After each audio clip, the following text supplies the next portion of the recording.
আসসালামু আলাইকুম গাইস, কি অবস্থা সবার? কেমন আছেন? আশা করি সকলে ভালো আছেন। তো গাইস, একটা অর্ডার আইছে, অর্ডারটা পিক আপ করে ফেলছি অলরেডি। তো এখন কাস্টমারের বাসায় গিয়ে অর্ডারটা দিয়ে আসতে হইব। আমার গাড়ি সেলস কাজ করতেছে না, এখন কিক মারতে হইব। সেলস গেছে নষ্ট হয়ে গাড়ির কয়দিন আগে, 3-4 দিন হইব। তো স্টার্ট আবার আমি এক কিকে হয়ে যায় আমার। তো চলেন যাওয়া যাক কাস্টমারের বাসায়। বাসায় বলতে কাস্টমারের লোকেশনে, জানি না বাসা নাকি অফিস, লোকেশন দেওয়া রাখছে, যাই লোকেশন অনুযায়ী যাই দেখা যাক। তো রওনা দিয়ে দিলাম। রাউন্ড অ্যাবাউট এই কাছেই, মানে 4 কিলোর মতো দেখাইতেছে। তো মানে যে একটা গরম ভাই রোদের মধ্যে। ও ভাই, গাড়িটা দেখছেন? গাড়িটা কি রেঞ্জ রেঞ্জ রোভার মনে হয়।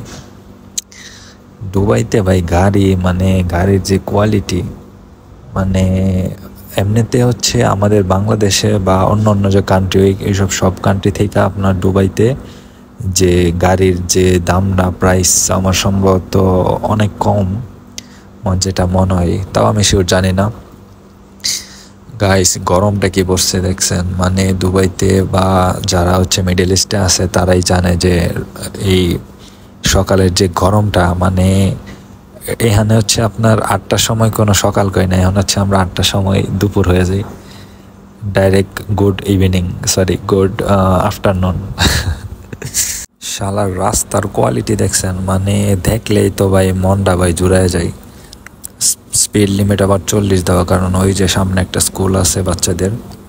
তো এখানে স্পিড লিমিট দেওয়া আছে রাস্তার মধ্যে, 40-এর উপরে কেউ যাইতে পারবো না। তো ভাই রাস্তাটা দেখলে মানে সারাদিন মনে চাই যে রাস্তার মধ্যে গাড়ি চালাই। এত সুন্দর পরিবেশ, এত নিয়ম কানুন, আর দুবাইয়ের যে ট্রাফিক রুলসগুলো, এটা তো প্রায় ওয়ার্ল্ডে সবাই জানে। ভাই গাড়িটা দেখছেন? জোস একটা গাড়ি। ইনশাল্লাহ ইনশাল্লাহ ওয়ান ডে আমিও নেব। সামনে দেখা যাইতেছে আরেকটা গাড়ি, এটা আবার কি গাড়ি? ওই তেরি, গাড়ির মানে কোনো শেষ নেই এখানে। কার থেকে কে দামি গাড়ি ইউজ করবে, এটা হচ্ছে এরকম প্রতিযোগিতা চলে। গাড়িটা মনে হয় পোর্শ এরকমই হইব, জানি না আমি সঠিক। আপনারা কমেন্টে বললে যান গাড়িটার নাম কি বা কত মডেলের গাড়ি। আর গাড়ি থেকে দুবাইতে এক্সপেন্সিভ হচ্ছে গাড়ির নাম্বার প্লেটগুলা। ঠিক আছে, মানে কয়দিন আগে একটা নাম্বার প্লেট সোল্ড হয়েছে, এটা হচ্ছে পুরো ওয়ার্ল্ড রেকর্ড হয়েছে। পুরো ওয়ার্ল্ডের ভিতরে এরকম এক্সপেন্সিভ নাম্বার প্লেট আর একটাও নেই। নাম্বার প্লেট হচ্ছে P7, আই থিঙ্ক, হ্যাঁ এরকমই P7, যেটার প্রাইস হচ্ছে নিলামেও ছিল, প্রাইস হচ্ছে দুবাইয়ের 55 মিলিয়ন দেরহাম। আল্লাহ, 55 মিলিয়ন দেরহাম বাংলার কত আমি জানি না, এটা ক্যালকুলেশন করে হিসাব করে নিয়েন আপনারা। মানে এরকমই বড় লোকের ব্যাপার স্যাপার না ওইগুলা। মানে এটা হচ্ছে ব্যাপারটা কিরকম, আমরা যেমন দেশে জাগা সম্পদ কিনে রাখি না, এটা হচ্ছে এরকম। আবার ওরা আবার সেলও দিতে পারে আর কি, এরকম সিস্টেম। তো যাই হোক, এগুলো বড় লোকের ব্যাপার স্যাপার, এগুলো নিয়ে আমরা কথা বললে লাভ নাই। তো কথা বলতে বলতে প্রায় আইসেই পড়ছি কাস্টমারের লোকেশনের, আর মাত্র 1 কিলো বা 1.5 কিলোর মতো বাকি। তো এটা হচ্ছে আমাদের জুনের ভিতরেই একটা জায়গা, এই জন্য আমার এত লোকেশন দেখা লাগতেছে না। এই যে আইসা পড়ছি, এখন হচ্ছে এখানে এন্ট্রি করতে হইব। আজকে মনে হয় এন্ট্রি নিব না সম্ভবত, দেখা যাক কি হয়।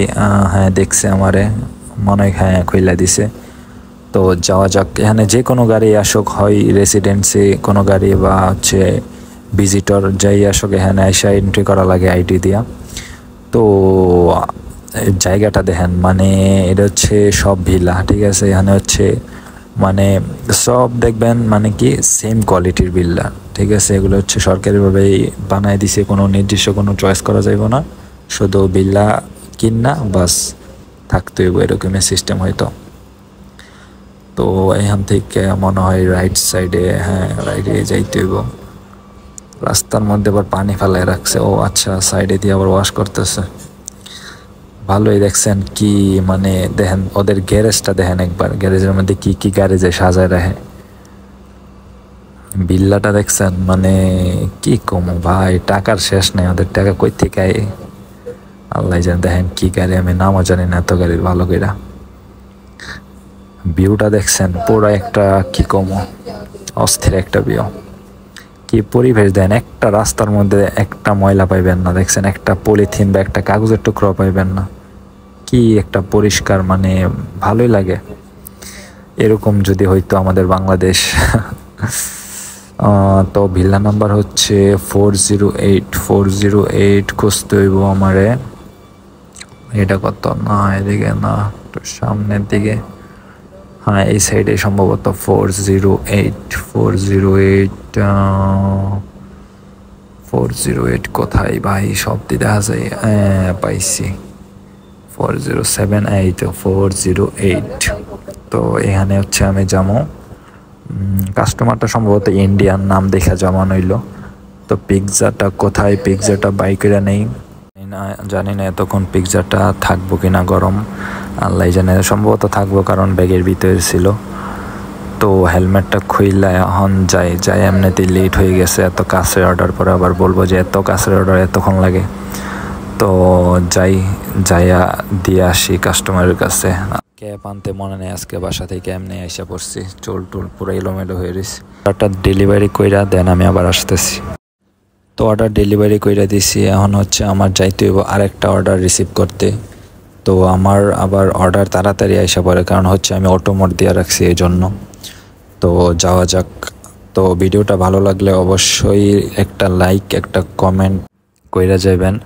তো সবাইকে bye bye, tata, good night. তো পরের কোনো একটা ব্লগে আপনাদের সাথে আবার দেখা হবে। আল্লাহ হাফেজ, আসসালামু আলাইকুম।